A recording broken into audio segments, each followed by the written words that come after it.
Competitividade é o combustível que move os mercados. Com ela, as empresas têm constantes estímulos para planejar novos ciclos de investimento, aprimorar processos, produtos, serviços em larga escala, o que, no fim, faz a roda da economia girar. Em outras palavras, o país que tem um ambiente econômico competitivo para o setor privado é capaz de gerar muito mais riqueza social. Mas de forma prática, você sabe bem como isso funciona? E mais, o que o nosso país precisa fazer para chegar lá? Eu sou Rafael Borges e neste episódio vamos falar sobre a competitividade e como tornar o nosso Brasil uma terra de oportunidades para todos. Você está ouvindo o Toyota Cast, o podcast da Toyota do Brasil. Vem com a gente! Hoje participam desse papo Ricardo Bacelar, conselheiro consultivo para as indústrias automotivas e da mobilidade, que também tem trabalhado fortemente esse tema da competitividade com profissionais altamente experientes no desenvolvimento de mercados e soluções. Bem-vindo, Bacelar. Obrigado, Rafael. Um prazer enorme receber o convite do Shang, da Toyota, para estar aqui com vocês nesse momento super especial. Agradecer também a audiência, que está nos prestigiando aqui e esperando atender a expectativa deles, entregando um conteúdo de qualidade. Com a sua experiência e com a do Rafael, a gente vai ter um papo excelente aqui.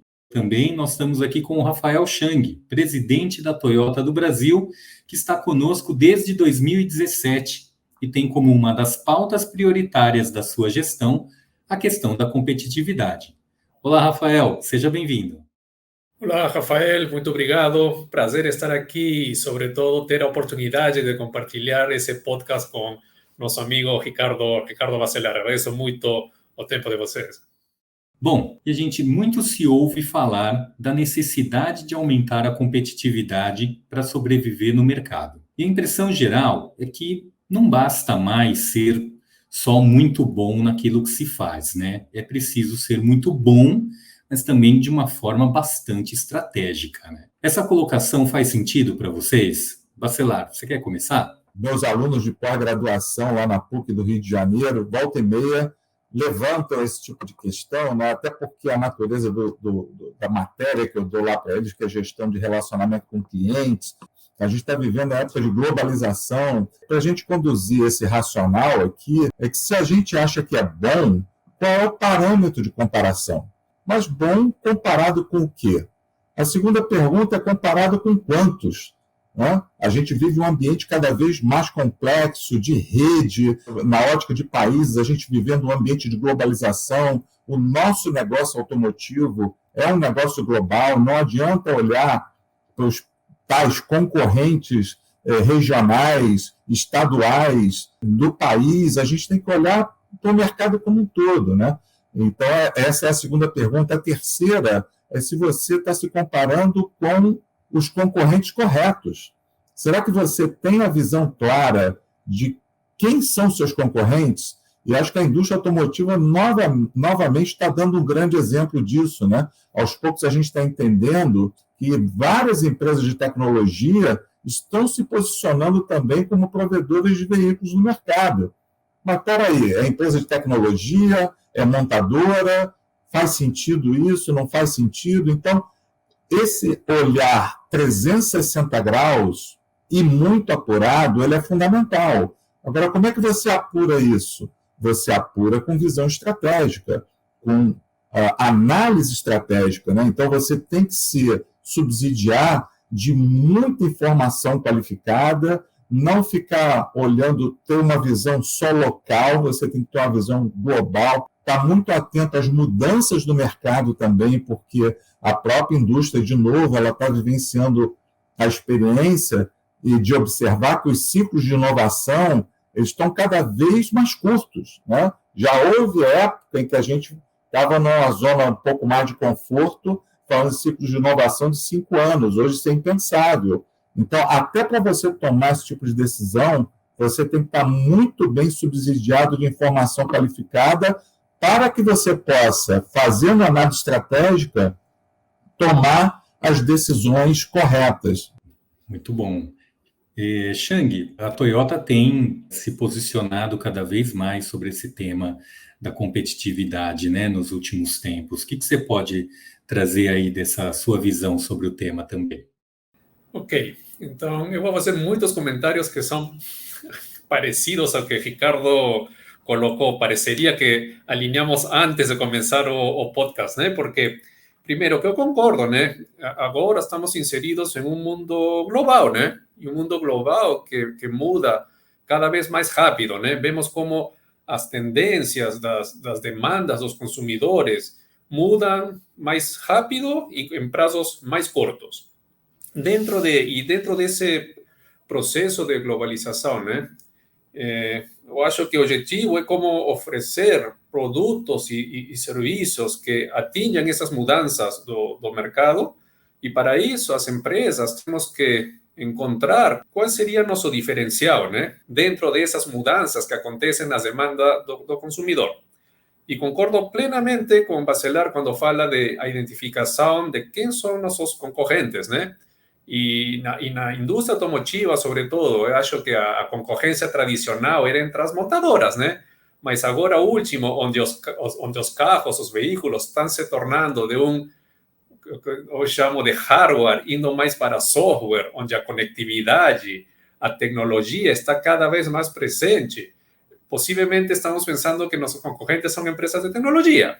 Mas agora, dentro disso, tem um conceito que eu estou colocando também há um tempo atrás sobre a concorrência colaborativa, né? Eu acho que as OEMs, as montadoras, estamos entendendo cada vez mais que não podemos fazer todos sozinhos, né? Precisamente por essa velocidade das mudanças do mercado, a incorporação de novas tecnologias dentro dos veículos. Então, essa colaboração que nós temos que ter, mesmo dentro da indústria automotiva, mas com outros players, que podem ser a indústria da tecnologia, é muito importante. E, obviamente, quando falamos de competitividade, no nosso caso, por exemplo, tem muito a ver com os investimentos, né? Quando nós discutimos com nossa matriz para trazer um investimento aqui para Brasil, para nossa região, nós estamos concorrendo com nossas próprias plantas da Toyota. Eu tenho que ser mais competitivo que as plantas que estão na China, nos Estados Unidos, mesmo no México, para trazer um projeto aqui. Então, tem a ver muito com concorrência externa, mas também com concorrência interna.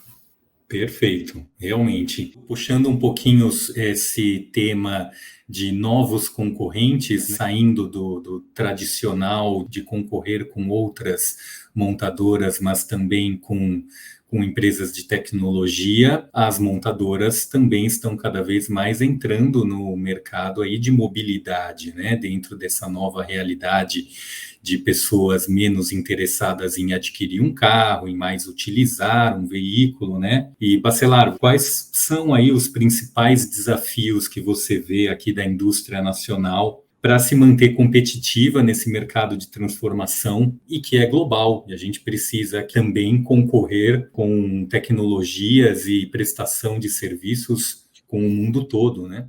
Não, sem dúvida. Nunca foi tão grande a transformação da indústria automotiva nesses seus mais de 100 anos. Talvez a questão mais complexa hoje na indústria automotiva seja entender a cabeça do consumidor, até porque ele é múltiplo, né? Você não tem um perfil só de consumidor. Então, já houve época em que você ser bom na indústria automotiva exigia de você ser bom de engenharia mecânica, talvez um pouquinho ali de design, né? Até para compor o aspecto visual do produto. Hoje em dia, você tem que conhecer de muito mais valências. Você tem que conhecer de tecnologia, você tem que conhecer de telecomunicações, de hardware tecnológico.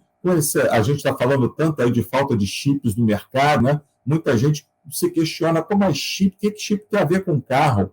Mal tem noção de que hoje um carro de alto nível de sofisticação tem várias vezes mais componentes tecnológicos do que um jato de última geração. Tem que ter conhecimento de nanotecnologia, você tem que prover uma oportunidade do carro consumir menos, aí você já tem que conhecer um pouco de emissões de gases. Olha quantas valências que você tem que somar para entregar bem para o cliente. Nunca foi tão importante quanto hoje você conhecer comportamentos de pessoas, porque o cliente, no final do dia, é o nosso patrão.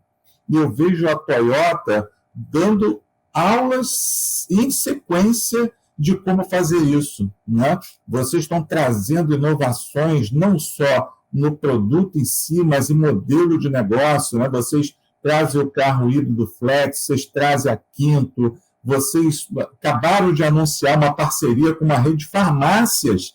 Isso é um negócio totalmente fora da caixa. Isso é uma clara demonstração de que vocês estão compreendendo caminhos para, da melhor forma possível, endereçar a necessidade do cliente. Né? Se essa necessidade do cliente pode ser endereçada numa farmácia, por que eu não posso estar lá prontinho para atender ele no momento da necessidade? Eu encapsularia desta forma.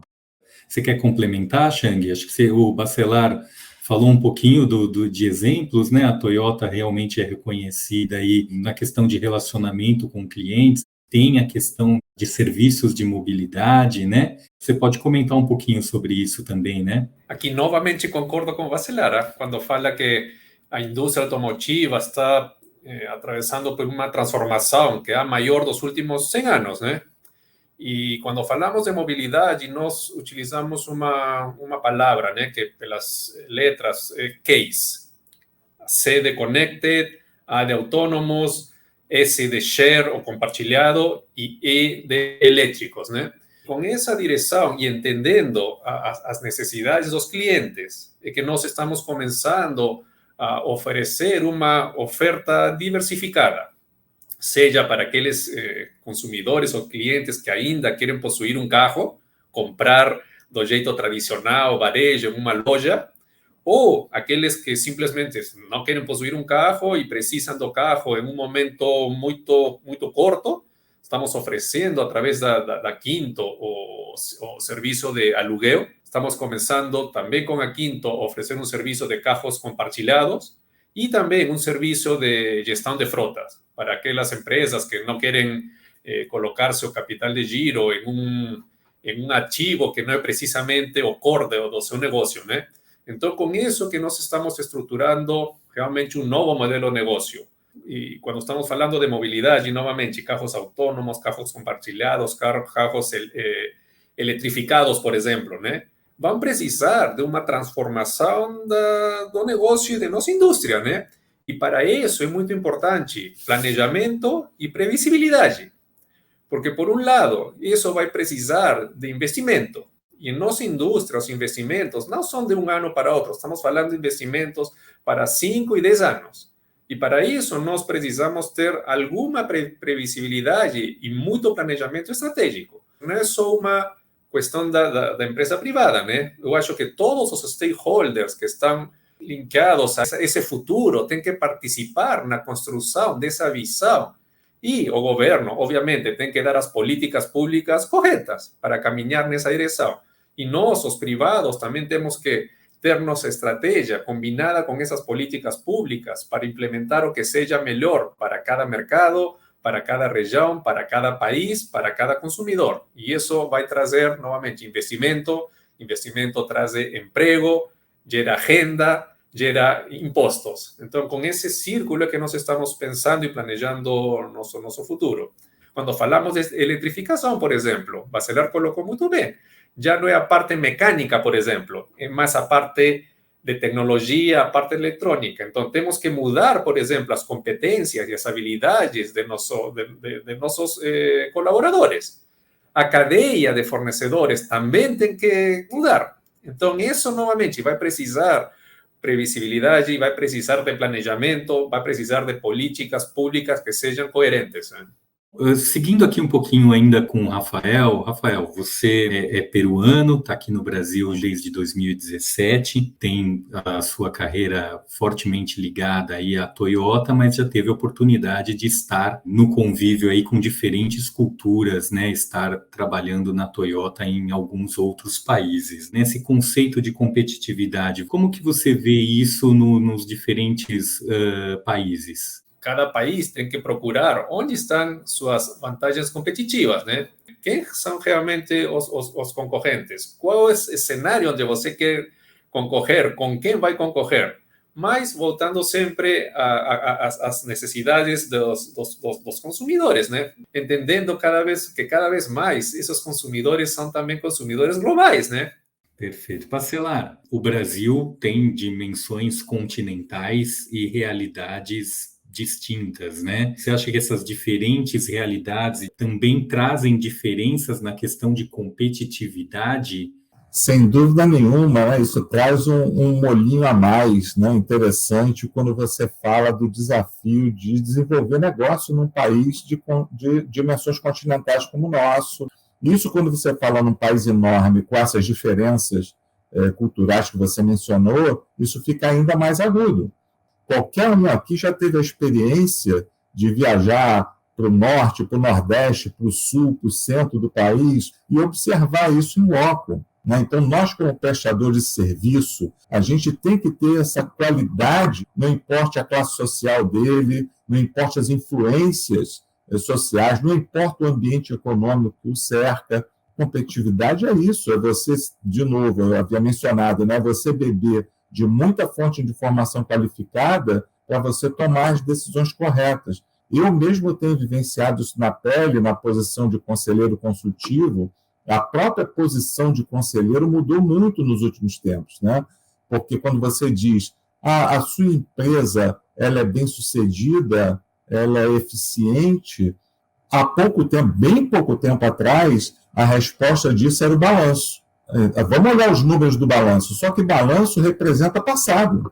Por isso que os novos conselheiros, normalmente, são pessoas de estratégia que olham para frente, trazem contribuições diferenciadas, valências, ajudam naquelas tais valências para que o conselho, junto com o corpo executivo da empresa, esteja bem preparado para tomar essas decisões. E só para complementar, né, eu acho que parte da competitividade é isso, né? Como a empresa lê o mercado e antecipa as necessidades do cliente, porque vê a demanda, já é tarde, né? Já outro concorrente já entrou antes que você, né? Então, agora essa antecipação é muito mais relevante, sobretudo com as mudanças que acontecem com muito maior velocidade, né? E para isso, às vezes, também, né? Eu acho que essa velocidade nos está levando, às vezes, a tomar algum risco, né? A tomar algum risco e tem que aceitar isso. Possivelmente vai trazer um exemplo que vamos falar depois da eletrificação, mas os carros, a eletrificação, né? A Toyota colocou o primeiro híbrido no mundo, né? Ainda não tinha demanda de carros híbridos. Não, com certeza, faz todo sentido isso também. Bom, Rafael, continuar com você aqui, né? Então, você teve aí à frente da Toyota em momentos importantes daí da história recente do Brasil, né? Incluindo, claro, a pandemia que começou aí já faz 2 anos. O que você destaca aí como essencial para a Toyota se manter competitiva, né? Existe algo além da competitividade que precisa ser encarado também nesse cenário, especialmente aqui no Brasil? Bom, já que você pegou o assunto da pandemia, a flexibilidade, a adaptação também é uma questão importante para a competitividade, né? E agora que todos nós vivenciamos o período da Covid, que ninguém esperava, né? Acho que isso puxou muito para todos nós agir com velocidade. Eu acho que, pelo menos em nossa experiência aqui na Toyota do Brasil, a comunicação faz uma parte muito relevante dentro desse processo de transformação. Vamos lembrar, nós estamos trabalhando com nossa cadeia de fornecedores, trabalhamos com nossa cadeia de concessionários. Obviamente, temos uma interação também com o governo. Então, como todos juntos olhamos essa transformação que está chegando aqui na frente, precisa de muita comunicação para ter, novamente, um roteiro que seja relevante para todos os stakeholders, mas que finalmente cheguem ao consumidor, cheguem à sociedade e cheguem ao país. Com certeza. Competitividade tem a ver com inovação. Estou correto nessa afirmação? Sim, eu já ouvi falar que ela foi cunhada por A, B, C, né? Mas a essência que é importante. Se você quiser resultado diferente, faça diferente. Então, se você partir dessa premissa, você não pode ficar parado, né? Ficar dentro de novo do seu silo, fechado para o que está acontecendo ao seu redor. Não dá para você abrir mão de beber de muito conhecimento diversificado. Eu cheguei a mencionar, né, menção aí das múltiplas valências que hoje um player da indústria ele precisa dominar. Isso não é uma opção, isso é uma necessidade de sobrevivência. A gente falou de carro híbrido flex, mas qual vai ser o futuro da matriz energética da indústria automotiva no Brasil, no mundo? Mas só isso dá um tema enorme de discussão e muitas vezes a indústria ela carece de ter o poder de certas decisões. Tem certas decisões que envolvem componentes que não estão na mão da indústria. Está na mão de um governo, às vezes está na mão de um parceiro. Então, você precisa também saber lidar com flexibilidade com essas questões e ter aquela tal leitura 360 que eu havia mencionado no início, para não deixar escapar nada.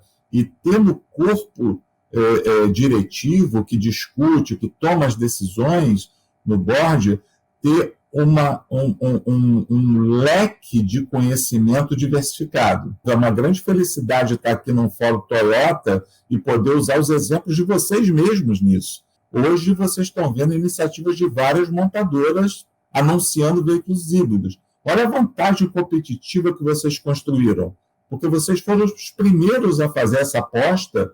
Muita gente bateu em vocês na época. E olha só o que o mercado está mostrando, a assertividade. Quando você fala de mobilidade, a Quinta, mesma coisa. Vocês foram os primeiros a lançar uma linha voltada para serviço de mobilidade. Questionaram muito vocês e hoje vocês veem que praticamente todo mundo está com esse tipo de oferta. Esse é o gatilho. Você tem que estar sempre se alimentando de um desejo de pensar, descobrir alguma coisa diferente que possa permitir que você suba um degrau na escada. Esse degrau pode ser bem pequeno, mas a soma de degraus pequenos faz uma escada grande. E eu acho que vocês estão no caminho muito certo para isso. Não, com certeza, Bacelar. Acho que isso faz todo sentido. Você trouxe aí exemplos da Toyota, e a questão da eletrificação é uma delas. Acho que tanto o Rafael como você já comentaram um pouquinho sobre isso, né? E como ser competitivo nesse setor, né? Eu queria ouvir um pouquinho a opinião de vocês. Bacelar, você quer comentar um pouquinho especificamente sobre essa questão da eletrificação? Sem dúvida nenhuma, até porque assim, eu estou envolvido nesse tema há bastante tempo. Se eu puxar pela memória aqui, eu acho que a minha primeira palestra sobre esse assunto foi no Ethanol Summit de 2017, se eu não me engano.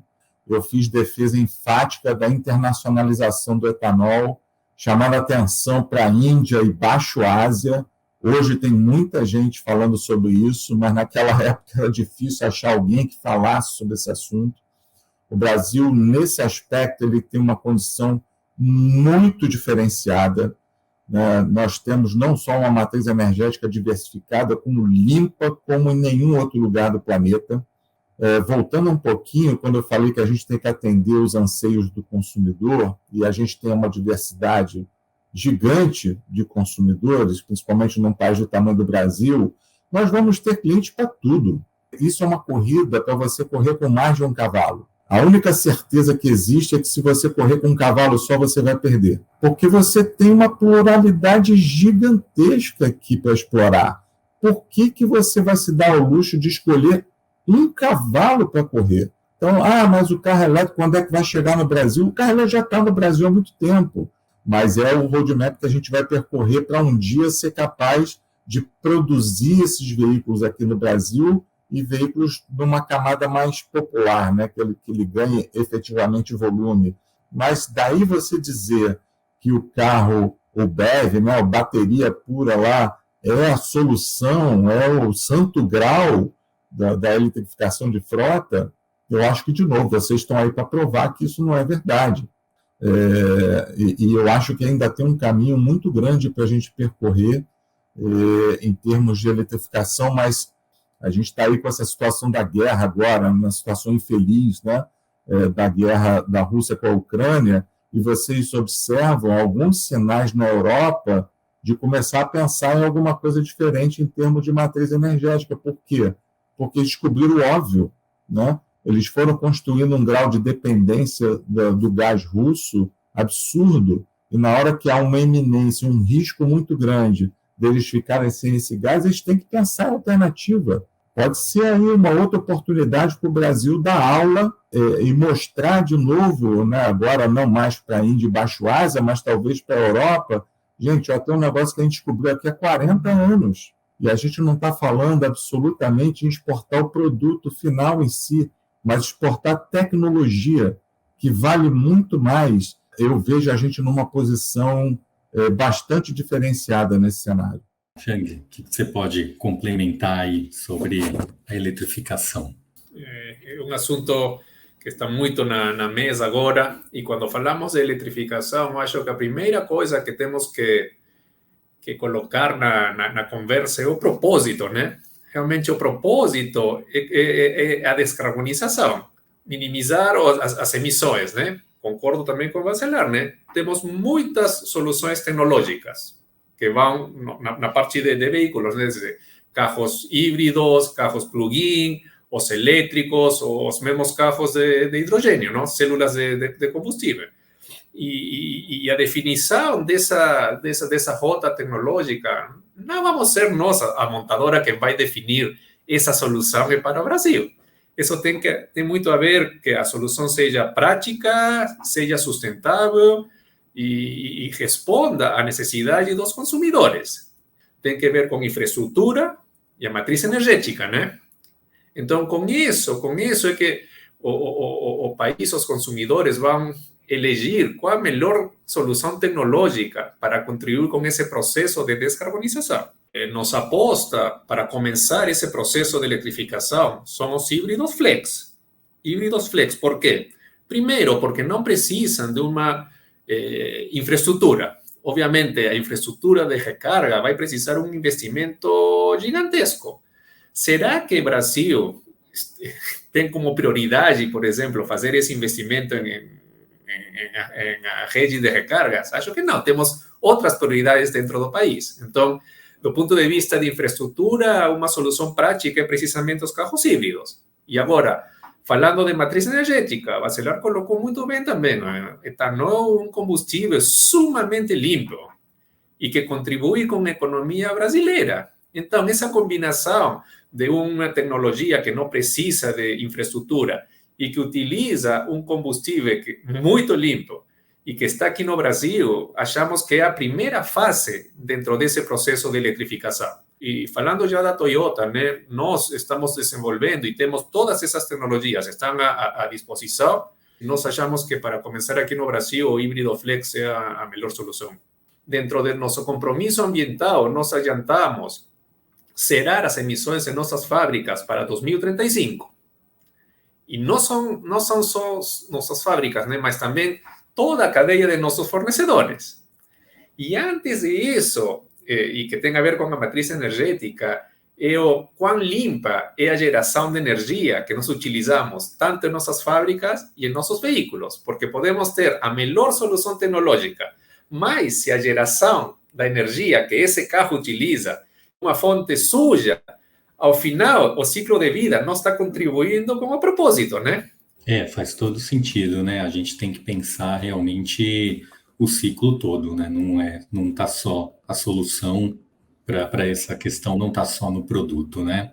Queria que vocês dessem alguma dica de conteúdo, de leitura, de vídeos, de alguma coisa que vocês considerem interessante as pessoas que estão nos ouvindo agora, que gostaram do tema e querem se aprofundar um pouquinho mais. Bacelar, você quer começar?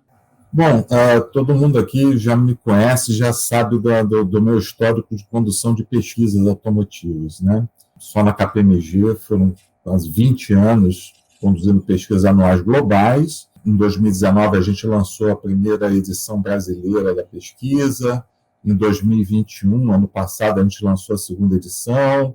Já estamos começando a rabiscar a edição agora de 2022. Eu vou dar um spoiler aqui para vocês e para o público.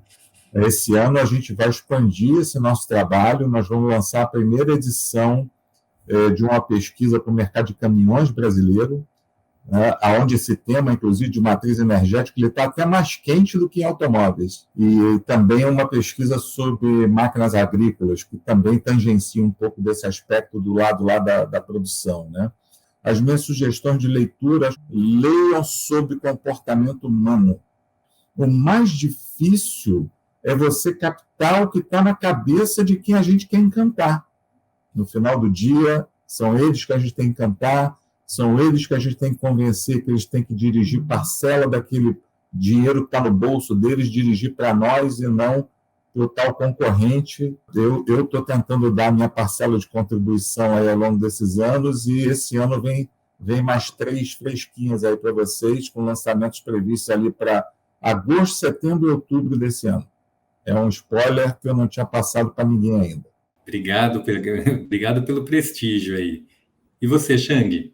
Não, a primeira coisa que eu vou fazer é fazer a leitura das recomendações que o Bacelar deu agora para nós. A primeira coisa que eu vou fazer. Então, eu acho que mais que dar uma dica, a curiosidade por pesquisar, né, é o motor para realmente entender o que está acontecendo. Parte de nossa cultura nos ensina a estar no Gemba, né? E Gemba significa estar aí no mercado, junto com o consumidor. Eu gosto muito de visitar nossos concessionários, ouvir o que está acontecendo, a fala que acontece entre os nossos clientes, o vendedor, ouvir o que donos da concessionária, os vendedores, os mecânicos, eles estão percebendo dia a dia o que acontece com nossos consumidores, né? Então isso vai criando também uma percepção, uma ideia do que acontece realmente no mercado, que obviamente, quantitativamente, tem um suporte com as pesquisas, com os estudos que nós fazemos, mas esse feeling, esse cheiro do que acontece no mercado, para mim é fundamental. Aqui mesmo, nós temos já uma geração de jovens, por exemplo, que parece contraditório. Trabalham em uma montadora, mas não estão pensando possivelmente em comprar um carro. Mas é a realidade, né? Que temos que entender para realmente, no que falamos hoje, ser competitivos, oferecer produtos que atendam, produtos e serviços, né? Que estejam perto da necessidade dos clientes, né? Então, esse contato que tem a ver com o que o Bacelar colocou, né? Comportamento humano, né? É o que nós temos que ter essa curiosidade. No fim, é isso, né? É entendermos um pouco mais uns aos outros, né? E atender às nossas necessidades. Olha, Bacelar e Rafael, infelizmente, aí nós chegamos ao fim do nosso episódio, infelizmente, porque a discussão é riquíssima, a gente poderia ficar aqui debatendo por horas, mas eu quero agradecer muito a presença de vocês. Certamente tudo que a gente conversou hoje vai trazer insights sobre a importância de incentivar a competitividade no Brasil. Tenho certeza que quem está nos ouvindo vai poder refletir bastante sobre isso. Bacelar, deixo aí um espaço para suas palavras finais, então. Bom, eu quero, antes de mais nada, agradecer de novo pelo convite, né, tão generoso, da parte do Shang, da Toyota.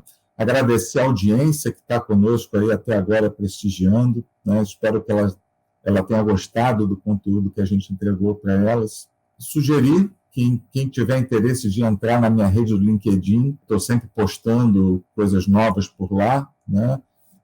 Tem muito Bacelar no LinkedIn, mas de barba branca só tem um, então é fácil de achar. Talvez o recado principal, né? Procurar cada um manter essa chama acesa, né? Da inquietude. Mas eu achei uma delícia a conversa aqui.